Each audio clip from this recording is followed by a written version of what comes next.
Welcome to the Fit Dad Nation podcast, forging strong fathers and raising a stronger generation.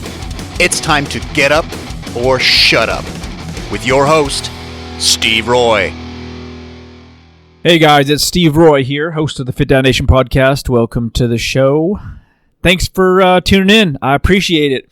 So I want to jump right into it today, and I want to talk about something that probably isn't going to win me a lot of friends here, which is okay. You know, I'm not really in this game to make friends. I'm just here to kind of share my experiences and what I believe to be true and what I believe to be wrong with the fitness industry, which is a lot. And I want to talk about some things that are overrated in the fitness and nutrition and wellness space. And as you probably can imagine, having an online business, I spend a lot of my time on social media. And I've talked about this before. I don't particularly like social media, but I kind of look at it as a necessary evil because, without the internet, I don't have an online business. So, it's important. So, I try to stay up to date on, what's going on. I follow some people that are very trustworthy and that know what they're talking about. I also follow some people that have no idea what they're talking about, and I see everything in between. And so, I've been in this space for a very long time. I first got started in 1997, and it's always been a part of my life, either full-time or part-time. I just happen to be doing this full-time. I have been for the last 7 years, running the Fit Dad Nation. And, I'm pretty lucky. I feel really lucky to be able to do this full-time and help other dads live better lives. I've talked about this at length about the importance of just a couple of key things, simplicity and consistency when it comes to health and fitness, right? I'm not someone that's going to be pitching products and pitching supplements and selling things, one-offs that have no real value, because that's unfortunately what this industry is all about. There's just way too much of that going on, and it bothers me on a deep level. So a lot of this stuff that I want to talk about today gets a lot of publicity. Some of this stuff is actually really popular, and so you may even disagree with what I'm saying here, and that's okay. I'm just sharing my personal opinion on this stuff. And again, I just turned 50. I keep pretty fit, and I honestly think that one of the keys is just that, obviously, number one, I'm committed to it, but number two is I just take a real basic approach to everything. I train simply, keep it short. I eat simply, the same things, keep it, as healthy as possible. And, there's no real tricks or hacks or anything like that as far as how I stay fit. And so I want to jump into some things that I think that are overrated, and I'll tell you why. So let's start first with specific macros. It's kind of a pet peeve of mine. A lot of people, are really big fans of the IIFYM. If it fits your macros, that whole thing. Yeah, honestly, I'm just not a fan of it. So the idea behind that is, as long as it fits into your macros, you can eat it. So if it's, 33, fat, carbs, protein, then you can just, your goal is to fill those buckets, right? And it's not that I'm necessarily against it, because certainly people can make it work, and people have made it work. But the problem is people start thinking that they have to eat a certain macro profile to be successful. And I've seen it plenty of times in my own life with my clients over the years. It's just not the case. It's a very personal thing, what you set your macros at. Even if you set them at all, you can have general guidelines or kind of ideas of, kind of where you want to be. But trying to stick to a very specific macro profile, I don't think, makes a lot of sense. But you have to really look at what works for you. So maybe you do really well eating moderate carbs and moderate protein and lower fat, or maybe you're the opposite. You can thrive on low carbohydrates, have really good results, and that's what you should do. So what I teach my clients and how I do my own diet is, kind of have an idea of the foods I'm going to eat. And yes, I do drop my carbohydrates when I'm trying to lean out a bit and trying to drop some extra fat. And this just works for me personally. It works for a lot of people, actually, because carbs are the easiest to overeat. A lot of times we're eating foods that have very little nutritional value and a lot of calories, which for the most part are carbohydrates. chips and crackers and cookies and breads and rices and pastas, right? All those things are just straight carbohydrate and very little nutritional value. So, it's just easy to overeat that stuff. So, but I will just say that, I wouldn't worry about, oh my God, I had 22% of my calories instead of 20 from carbs. Oh my God, I'm never going to make progress. I wouldn't look at it like that. I think you're going to drive yourself crazy if you do that. So that's just my 2 cents there.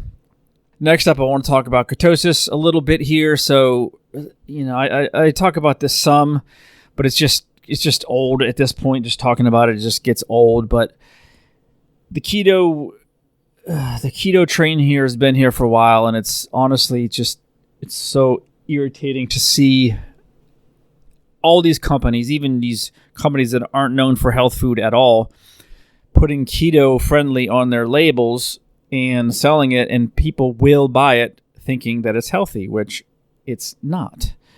So you have to be really careful about that, right? There's no secret sauce in the keto diet other than you will lose weight most likely because you're cutting out an entire macronutrient, not having any carbs or almost no carbs. And yeah, of course, for the average person who's used to eating 40, 45, 50% of their calories from carbohydrates, you're going to be in a pretty significant deficit. And along with that weight loss is going to come a lot of probably anger and frustration and hunger pains and, moments of like, why the fuck am I doing this? Because this is miserable. It just doesn't make sense for a lot of people, right? Ketosis, and that's not even saying, once you're in ketosis, it's you have to be consistent with that, right? You can't pop in and out every day or two, and those little sticks aren't always that accurate. And most people, honestly, in my experience anyway, they don't have any idea if they're actually in ketosis. They're just eating low carb or no carb most of the time, and of course, they'll go 3, 4, 5, 6, 7 days with no carbs. Then you're just ravenously hungry for carbohydrates, so you load up, and it just doesn't make any sense. So there's that, and then anything that's trying to sell you on the keto, I would just stay away from, honestly. Unless you know for a fact, yes, I can sustain a no carbohydrate diet for a long period of time, it doesn't make sense. Don't try it for a week or 2 or 3 weeks, because even though you may see some success on the scale, it's just not going to work because you're not going to stick with it. So find something that actually does work for you and just stick with it and skip trying something as extreme as that. Kind of along the same lines is another very popular diet, which I have personally done, called the Whole30. You guys know this. It's really popular, especially with women. But I did it as part of a challenge a while back, and I'll tell you, is it healthy? Yeah, you're eating good stuff, and there's nothing wrong with that. Problem is, it's extremely anal, and you have to really watch every little ingredient, and it's a major pain in the ass to try to eat that way. So you have to basically replace pretty much everything that you have in your refrigerator, in your pantry, in your cupboards, and spend quite a bit of time preparing and knowing exactly what you're eating, what's in your sauces, what's in even your spices. If there's sugar in your spices, they poo-poo that. And I don't think that it's necessary. I don't think that it's necessary at all to subject yourself to going through something like this. Does it work? Sure. Again, if you can do it and you're happy with it and it works for you, great. But why put yourself to the extremes of trying to be Whole30 compliant in the sake of losing a few pounds? Do it the right way. Find what works for you. Put in the time. Put in the effort. Right. Focus on high quality foods. Exercise consistently. Again, this isn't anything that you don't already know. The problem is most of you aren't doing it. So there's that. Right. Next up, I want to talk about calculators. As far as how many calories you burn. Like, I used to go to Orange Theory Fitness before the pandemic, and there's a screen up in the class that shows everybody's heart rate. It shows how many calories you've burned. So I'd go through an hour workout, and for whatever reason, I was usually first in the class of 20 or 25 or whatever. I forgot how many people are in the class, but because I'd burn like 900 calories in an hour, and I'm like, that's a lot of freaking calories. And so the more I looked into it, it really seems like a lot of those calculators, online calculators, ones on your apps, your watches, tend to overestimate. And that, honestly, my personal opinion is it's done on purpose, right? They want you to think you're making more progress than you are for whatever reason. Maybe there's a psychological benefit. It's driven from that perspective. I don't know, but I will tell you that I wouldn't rely too much on those calculators when you do your workout and you come back and you're like, wow, I just burned 700 calories, but I didn't really sweat that much. But that's what it said, so I'm gonna that's what it's gonna count for. So just be leery of that. Same with calculators. As far as how many calories you're eating, like MyFitnessPal even, I've seen some pretty significant numbers where food counts in the app or just on labels themselves because of weight distribution, and there's a whole bunch of shit that goes into this. But anyway, 30% or more in either direction, those numbers can be off, even on the label. So it's almost impossible to really know how much you're eating. And so instead of agonizing over all those little details, instead cut out all the fucking shit is bad for you, right? All the stuff is holding you back, the things that are the beers and the wings and the things that have a lot of calories and not helping you at all.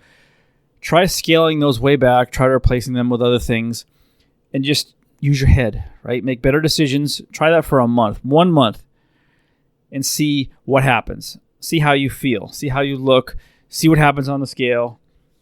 And I have a strong suspicion that if you actually stick to it, you're going to see improvements in all those areas. You don't have to be going crazy trying to scan every food and count, oh my God, I think I ate an extra half ounce of olive oil. Now, hold on, let me put that in there. Right? Nobody wants to do that. That is miserable. I've done it many, many times over the years, way back, especially when I was trying to stay super lean. It just, we're busy dads. We don't want to spend our time doing that shit. If you like it, go ahead, right? But the problem is most of us don't like that. So, and it's not necessary. It really isn't. Let's talk about just a couple of small things here. Detoxes. Don't waste your time. Do not waste your time with detoxes. Just clean up the garbage that you're eating, the fast foods, the fried foods, processed junk, boxed foods, just stuff that has a bunch of shitty ingredients in it. You don't need any kind of grapefruit detox, any kind of tea detox, lemon juice, garlic, ginger, whatever. All of that, in my opinion, is just marketing bullshit, waste of money, waste of time. Just clean up your diet. If you have a legitimate issue, gluten intolerance, like legitimate Crohn's disease or celiac, something like that, of course, yeah, there's going to be some modifications that should be made. But for most of us, we don't need any of that stuff, right? Your only detox is your liver, right? That's really all you need. Butter, right? I like butter as much as anybody. Eating it for the sake of eating it, thinking there's some kind of magical properties by putting it in your coffee, by using it on everything. It's just extra calories. There's nothing in there that you need. It's just a bunch of extra calories. And for the most part, we're trying to lose weight. And to lose weight, we need to be in a calorie deficit, not a calorie surplus. And it's real easy to get into a calorie surplus when you put butter on everything. So knock it off. Intermittent fasting. I'm probably going to get some haters on this one. I've had intermittent fasting, we'll call them experts, on the podcast. We've run challenges, and I do like the idea behind intermittent fasting. But I only like it not because there's anything magical about it at all. I like it because you're eating in a shortened window, which forces you to be more mindful about what you're eating and why. That's it. Right? So if you're eating 6 hours per day in a 6-hour window, right, you have to make some good decisions, and you realize that, okay, come 9 o'clock at night when normally you'd go to the pantry and grab some Oreos or some chips and dip or some pretzels, you don't. And after a few days of your stomach saying, what the hell, I want those foods, you're going to realize, oh shit, I'm not really that hungry. I was purely mental. And that's what it is. It's a mental thing. It's an emotional thing. These are triggers. We've learned them. Our bodies, gets used to this. We're thinking, oh my God, it's 9 o'clock. I need to have that scoop of ice cream because that's, going to make my day better and blah, blah, blah, blah, blah, right? But that's not the case at all. It won't take long, but you have to go through it of those short-term cravings of once you ride that out, you realize that you're not nearly as hungry all the time like you think you are. It's a mental thing. For me, as of right now, I'm cutting back on my calories. I've been doing this 45-day challenge. We're 4 weeks into it. I'm down about 8 pounds, which is okay. But the problem is, even though I'm eating healthy, I'm eating too much, right? I'm having a lot of nuts, probably more cheese than I should be. And those things add up. And so now, as I scale back, especially like my breakfast, instead of having breakfast potatoes with my eggs and bacon, I'm taking that out, taking those extra 300-400 calories just from those potatoes and olive oil, right? That's it. My body is craving it. Like, where the hell are my potatoes, right? But it's only been a few days, and already my body has adapted and said, okay, we're not having potatoes. You're just having eggs and bacon, and I no longer want that. Like the first few days, I was like, damn, I really, really want those potatoes, but I'm not going to have them, right? So we'll go through that. But there's nothing, you can't just say, well, I'm going to do intermittent fasting and just expect the weight to fall off. It's not going to work like that. And just make sure, too, that it works for you, right? It works around your schedule, and you're not boxing yourself into a 4-hour eating window where you're starving the rest of the day, because that is not going to work long term. It's just not going to do it. You can't be starving all the time, go to bed hungry, wake up hungry, waiting for that clock to hit that exact moment where you can just gorge on food, right? That is not healthy. The idea is to establish a healthy relationship with food, not, only eat on a clock and worry about that so much that it interferes with just your normal relationship with food. So keep that in mind. I talked about counting calories a little bit. Meal prep is another one, right? This is, again, if you enjoy meal prep, and I don't know why you would, but if you enjoy it and you have plenty of extra time to do it, because honestly, it's a pain in the ass, right? I don't meal prep. I go shopping quite a bit. I'll cook a little bit, sometimes in bulk, sometimes for the family, whatever. But I do not want to go buy a bunch of stuff, prep it all throughout, in one day where it's going to take me hours, package it all up into containers, put it in the fridge, whatever. Like, I don't want to do that. I don't know anybody that wants to do that. Like, yes, I can't wait to meal prep, right? No. That's why all these services are taking off. All these deliver to your door services that come prepared or ready to just pop in the oven or whatever, right? Those things are doing extremely well because meal prep sucks. And I'm saying it's overrated because you don't need to. I'm a perfect example. I don't meal prep. I spend a little bit of time in the store, spend a little bit of time cooking, and then I eat it. What's ever left over goes in the fridge. I'll eat it for the next meal or so. One of the keys for this is just being simple, right? Yes, if you want to eat a 6-course meal, if you want to have this fancy stuff that you want to have for your breakfast, lunch, or dinner, yeah, you're going to have to prep some. But one of the keys for my success and for what I teach is simplicity. Make it as absolutely easy as possible for you to succeed with nutrition, because as you know, that's going to largely dictate your results, your weight loss, how you're feeling, your energy, right? All that stuff is going to be tied into what you're putting in your mouth. So make it as easy as possible. And one of the ways to do that is by eating the same stuff over and over. And yes, it's not super exciting, but who cares, right? If you like it, it tastes good, if it works for you, you're getting the nutrients you need, you're getting enough protein, who gives a shit, right?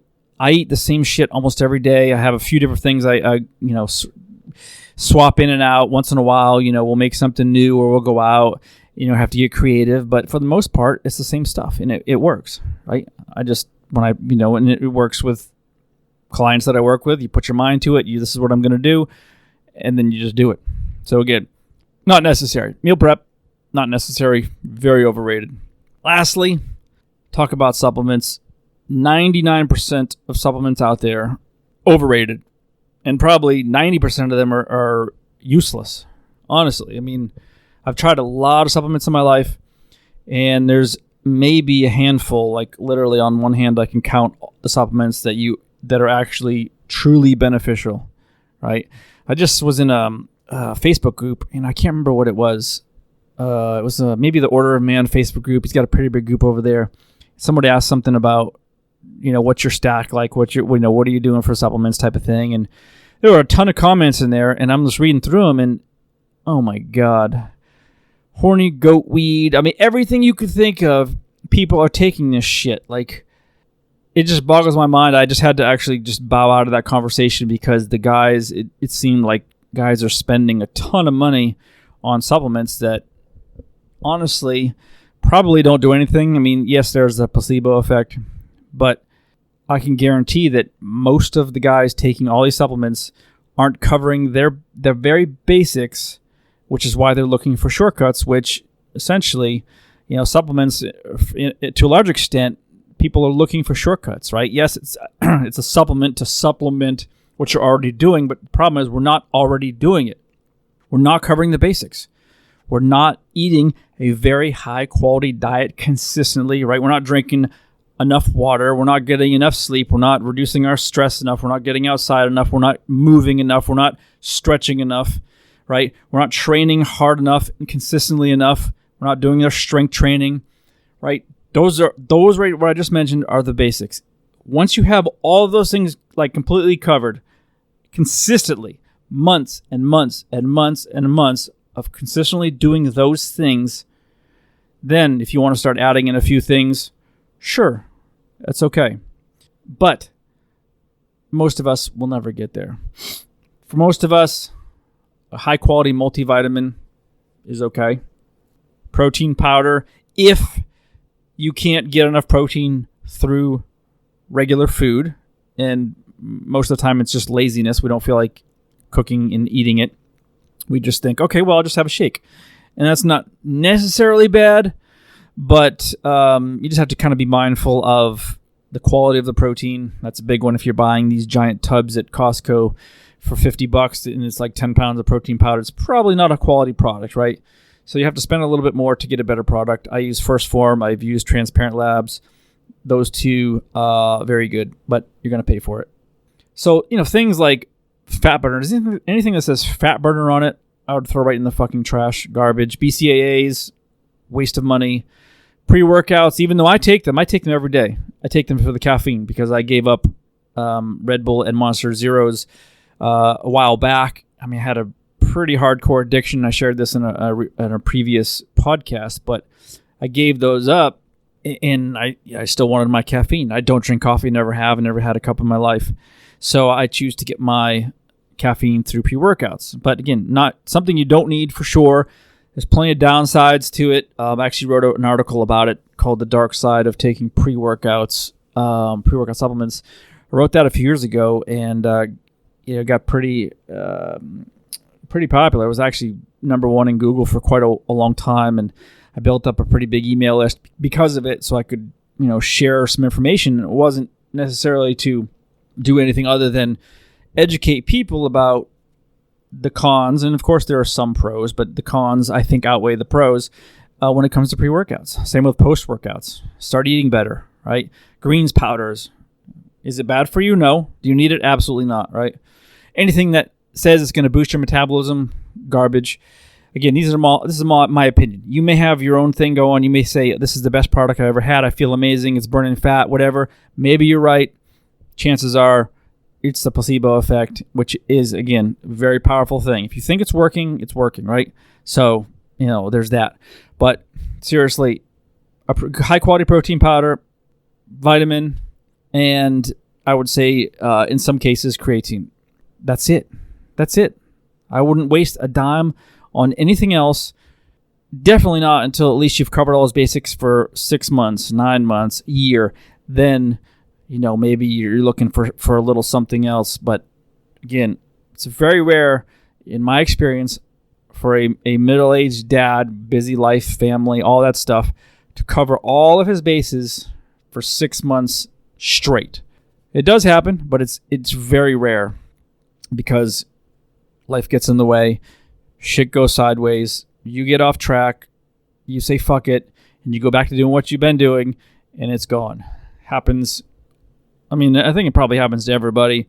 Happened to me many, many times. It's just unfortunately what happens in our lives. We get sidetracked. We go back to what's comfortable, what we know, what we've been doing, and those Oreos are always there waiting for us, right? That six-pack's always there waiting for us. And it's for me, yeah. Pizza will be there. Like my thing, I love pizza, Italian food. I could eat a whole pizza, no problem. Probably eat one every single day, right? That's always going to be waiting for me. Those sodas, my Dr. Peppers will be waiting for me. And Red Bulls will be waiting for me. Same, whatever it is for you, it will be waiting for you. Anyway, guys, hope this helped out. There's some more stuff in there, but let's leave this probably the most important ones, the ones you see most posted all over the place, you hear about with your coworkers and on social media and your friends and whatever. I'm not saying that I'm the know-it-all, because I'm certainly not. Just my experience, and these are my opinions on what is just, it's overrated. I mean, there's no other way to put it. Anyway, guys, we will catch up next week. Thanks for listening. Thanks for joining us. And remember, if you want more information, check out the Fit Dad Basecamp group on Facebook. And don't forget to stop by fitdadnation.com. Until next time, keep kicking ass and taking the next step. You can do this, Dad.